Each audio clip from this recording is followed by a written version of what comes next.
अस्सलाम वालेकुम, मैं हूँ आईजीएस और आज हम करने वाले हैं क्लास 12 केमिस्ट्री का जो हमारे पास चैप्टर ऑर्गेनिक केमिस्ट्री उसका टॉपिक फंक्शनल ग्रुप और होमोलोगस सीरीज। फंक्शनल ग्रुप क्या होता है और ये होमोलोगस सीरीज होती क्या है, पहले हम फंक्शनल ग्रुप को पढ़ लेते हैं। देखिए, फंक्शनल ग्रुप को पढ़ने के लिए जरूरी है आपको पता हो हाइड्रोकार्बन्स क्या है, जो पिछली वीडियोस में मैं आपको बता चुकी हूँ। ये हमारे पास दो जो है वो एक तरीके से टू वर्ड से बना है।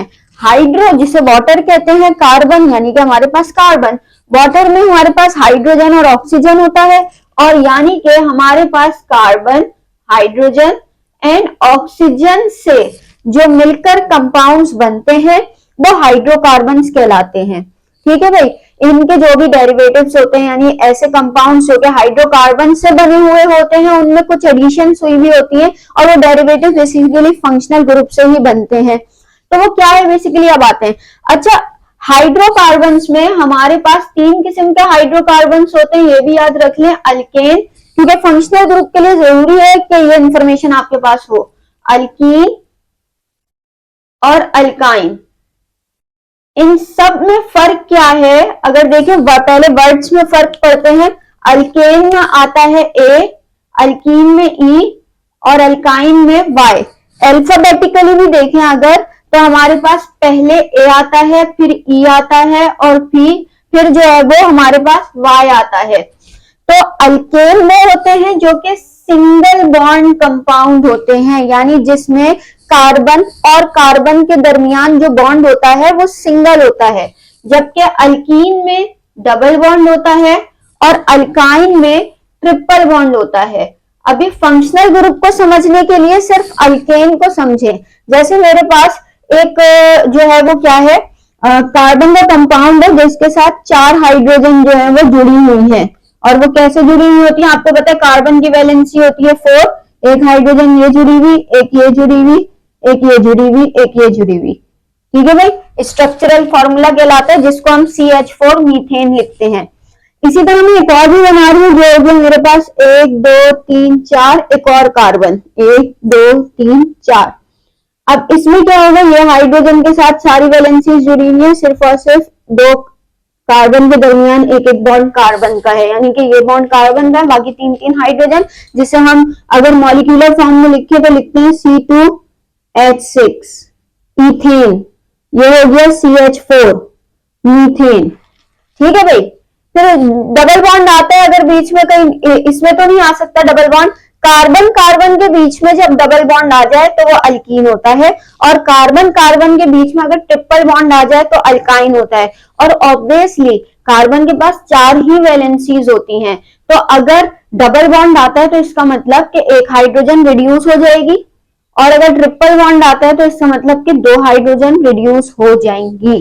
ठीक है, 3 बॉन्ड अगर इससे जुड़ेंगे तो इसकी 2 हाइड्रोजन खुद ही जो है वो रिड्यूस हो जाएंगी, क्योंकि उनकी जगह नहीं बचेगी। अब बात करते हैं फंक्शनल ग्रुप को समझने के लिए अल्काइल रेडिकल की। अल्काइल रेडिकल होता क्या है, देखिए, जब हमारे पास फर्स्ट के तौर पे ये है हमारे पास मीथेन, इसमें से एक हाइड्रोजन निकलती है तो ये बन जाएगा CH3। ठीक है, और अब ये जो है वो हमारे पास क्या है, एक तरीके से यूं समझ लीजिए कि इसको अभी अपना एक वैलेंस इलेक्ट्रॉन कंप्लीट करना है। ठीक है, यानी कि ये खाली है, ये CH3 कहलाएगा। ठीक है, ये खाली है, ये मीथेन था CH4, ये हो जाएगा मीथाइल। ठीक है, और रेडिकल इसलिए कहते हैं, आपको पता है रेडिकल क्या होता है, रेडिकल होता है जिसमें एक फ्री इलेक्ट्रॉन मौजूद होता है। ठीक है, तो अब ये क्या है, ये एक फ्री रेडिकल है, इसे क्या चाहिए, इसे कोई ना कोई जो है वो एलिमेंट चाहिए, कोई ना कोई ग्रुप चाहिए, ग्रुप ऑफ एटम या कोई एटम चाहिए जो आए और इसके साथ अटैच हो जाए और इसकी वैलेंसी को कंप्लीट कर दे। इतनी बात समझ में आई। अब अगर यही चीज हम इसकी देखें तो हमारे पास क्या है, CH H H C H H, एक H नहीं है इसके पास, तो ये क्या होगा, ये इथेन है, ये इथाइल रेडिकल हो गया, इथाइल रेडिकल, ये मिथाइल रेडिकल, ये इथाइल रेडिकल। तो एक हाइड्रोजन अगर अल्केन में से रिमूव होती है तो वो अल्काइल रेडिकल बन जाता है। रेडिकल बन गया इसका मतलब कि इसे एक एटम या ग्रुप ऑफ एटम चाहिए जो आए इसको इस पर अटैच हो जाए। अब देखिए अब हुआ क्या, अब इस पर एक ग्रुप ऑफ एटम आया जिसे हम कहते हैं OH। ये था मीथेन यानी कि अल्केन था, इसमें से एक हाइड्रोजन निकली और एक खास ग्रुप ऑफ एटम आकर इस पर लग गया। अब ये अल्केन नहीं रहा, अब ये बन गया अल्कोहल। क्यों बन गया अल्कोहल? क्योंकि इस OH ने आकर इसकी फंक्शनल प्रॉपर्टी चेंज कर दी। समझ में आ रही है बात? क्या किया, एक ग्रुप आया, ठीक है, ग्रुप ऑफ एटम आया और उस आके अटैच हुआ और जैसे ही वो अटैच हुआ उसने इसकी फंक्शनल प्रॉपर्टी चेंज कर दी। और फंक्शनल प्रॉपर्टी चेंज कैसे हुई? यानी कि इसका केमिकल रिएक्शन बदल जाएगा। पहले ये जिस तरह रिएक्ट कर सकता था अब ये उस तरह रिएक्ट नहीं करेगा, अब ये किसी दूसरी तरीके से रिएक्ट करेगा। ठीक है, इसी तरह यहां पर फर्स्ट के तौर पे आकर लग गया एक और group of atom which is called carboxylic acid. ठीक है, अब ये हमारे पास जो है वो क्या बन जाएगा, एक नया कंपाउंड बन जाएगा जिसको हम जो है वो कार्बोक्सिलिक एसिड जो है वो कहते हैं, यानी इस ग्रुप को। अच्छा, अब क्या किया बेसिकली इसने, ठीक है, इसने आके इस ग्रुप में आके इसको चेंज कर दिया, इसकी फंक्शनल प्रॉपर्टी को चेंज कर दिया। ठीक है, तो हमारे पास अगर हम फंक्शनल ग्रुप, तो ये क्या कहलाएगा, OH कहलाएगा फंक्शनल ग्रुप। और इसी तरह हमारे पास कार्बोक्सिलिक एसिड का ये ग्रुप कहलाएगा हमारे पास फंक्शनल ग्रुप। क्यों? क्योंकि हमारे पास फंक्शनल ग्रुप की जो डेफिनेशन होती है वो क्या होती है, एन एटम और group of atom which specify the chemical property of alkyl group. जो कि हमारे पास अल्काइल ग्रुप या अल्काइल रेडिकल की केमिकल प्रॉपर्टी को चेंज कर दे, वो हमारे पास क्या कहलाता है, वो हमारे पास कहलाता है फंक्शनल ग्रुप। अच्छा, हमारे पास डिफरेंट किस्म के फंक्शनल ग्रुप हैं। फंक्शनल ग्रुप पढ़ लेते हैं कि वो हमारे पास जो है वो कितने टाइप के हैं। मैं फंक्शनल ग्रुप, उनके जो बेसिकली मेन स्ट्रक्चर है वो और उनका एक कंपाउंड, इस तरह करके हम फंक्शनल ग्रुप को पढ़ लेते हैं। चले भाई यहां से स्टार्ट करते हैं। देखिए अल्केन मैंने अभी आपको बताया, अल्केन क्या होते हैं, ये हमारे पास सिंगल बॉन्ड होते हैं, यानी कि हमारे पास जो है वो सिंगल चेन होती है जिसमें से एक हाइड्रोजन निकल जाए, फिर वो रेडिकल बन जाता है और फिर उसमें कोई आकर कुछ भी आकर लगे तो हमारे पास क्या होता है कि उसकी फंक्शनल प्रॉपर्टी चेंज होती है, जिसकी वजह से हम उसे कहते हैं कि वो जो चीज थी, यानी कि वो जो एटम था या ग्रुप ऑफ एटम था, उसने आके इसकी फंक्शनल प्रॉपर्टी चेंज कर दी, इसलिए ये फंक्शनल ग्रुप है। तो अगर फर्स्ट के तौर पे हमारे पास जो है वही अल्काइल हैलाइड है एक, ठीक है, C, ये इस तरीके से H H, ठीक है भाई, H H H H, इस तरह करके ये हमारे पास निकला, इसका एक बॉन्ड खाली हो गया तो ये कभी कभी डबल बॉन्ड बना देता है, ये भी यहां से निकल जाता है, तो ये हो गया CH2 डबल बॉन्ड। ठीक है, तो डबल बॉन्ड जो है वो क्या हो गया, हमारे पास एक तरीके से फंक्शनल ग्रुप हो गया जिसने आके इसकी प्रॉपर्टी चेंज कर दी, फंक्शनल प्रॉपर्टी। पहले ये अल्केन था, अब ये अल्कीन हो गया, यानी अगर फर्स्ट टॉपिक ये इथेन था तो अब ये क्या हो गया, अब ये हो गया इथीन। इसी तरह बात करते हैं अल्काइन की, कि जब हमारे पास जो है वो 3 बॉन्ड एक कार्बन के साथ जुड़े हुए हो, बाकी एक ये किसी और के साथ जुड़ सकता है, आया वो कोई भी हमारे पास हाइड्रोजन ही हो सकता है। ठीक है, अब आते हैं मेन पर, ये तो बॉन्ड के हो गए। अब ग्रुप ऑफ एटम या एटम हमारे पास कौन सा ऐड होता है, अल्कोहल ग्रुप। अल्कोहल ग्रुप हमारे पास OH कहलाता है, OH और R यानी कि कोई भी हमारे पास अल्काइल रेडिकल है, एक कार्बन का भी हो सकता है, 2 कार्बन का भी, 3 कार्बन का भी। मैं 1 और 2 कार्बन का बता देती हूँ। अगर 1 कार्बन है तो हम कहेंगे CH3OH, और अगर 2 कार्बन है तो हम कहेंगे CH2CH2OH। 3 का भी चलो बता देती हूँ, और अगर 3 कार्बन है तो हम कहेंगे CH3CH2OH। ये कहलाएगा मीथानॉल, इथेनॉल, ये कहलाएगा हमारे पास प्रोपानॉल, जिसे हम कहते हैं methyl alcohol, ethyl alcohol and propyl alcohol.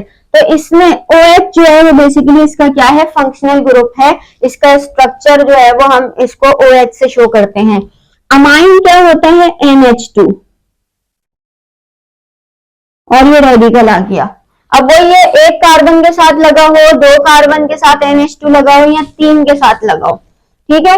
Aldehyde क्या होता है, RCHO, और ये CHO भी मैं आपको बता दूं किस तरीके से होता है, ये इस तरीके से होता है,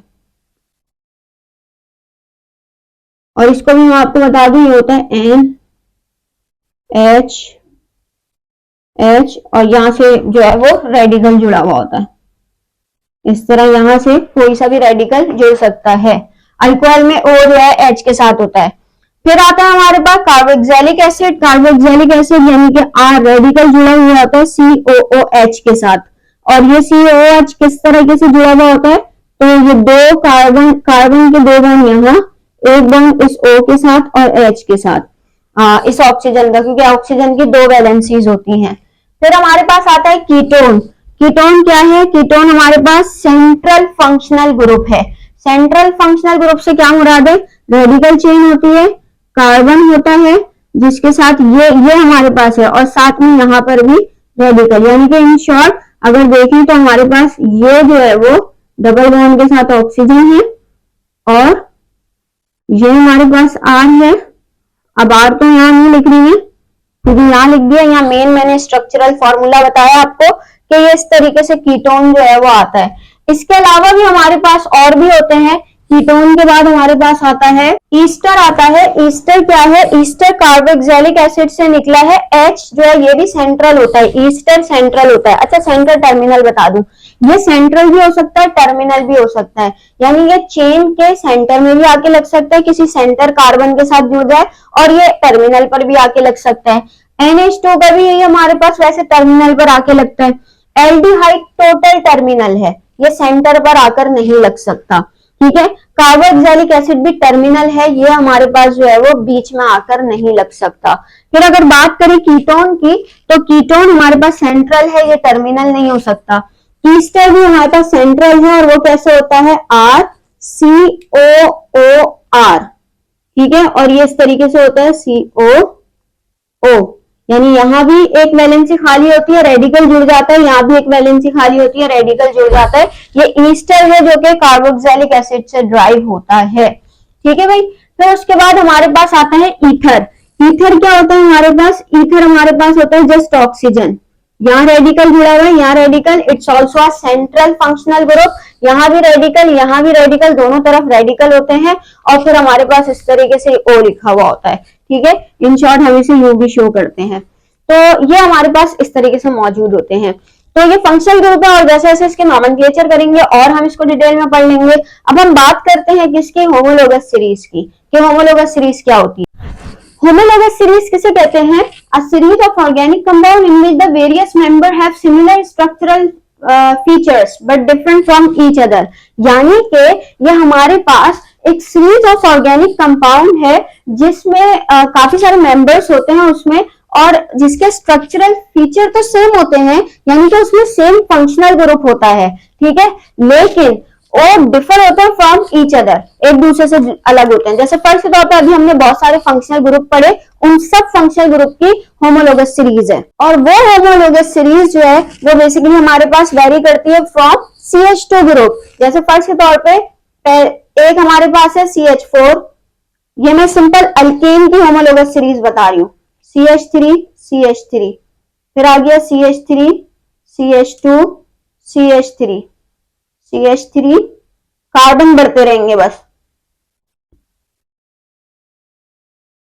ठीक है। अब इसमें क्या है, कार्बन बढ़ रहे हैं, और अगर आगे करें CH3 CH2, एक और CH2 बढ़ जाएगा, यानी कि एक CH2 बढ़ेगा, और मेरे पास कार्बन की फैमिली सेम रहेगी, इनकी केमिकल प्रॉपर्टी तो सेम है, but physical property of every member is different. इसकी फिजिकल प्रॉपर्टी कुछ और होगी, इसकी कुछ और होगी, but chemical properties are same. यही चीज अल्कोहल के साथ भी है, ठीक है।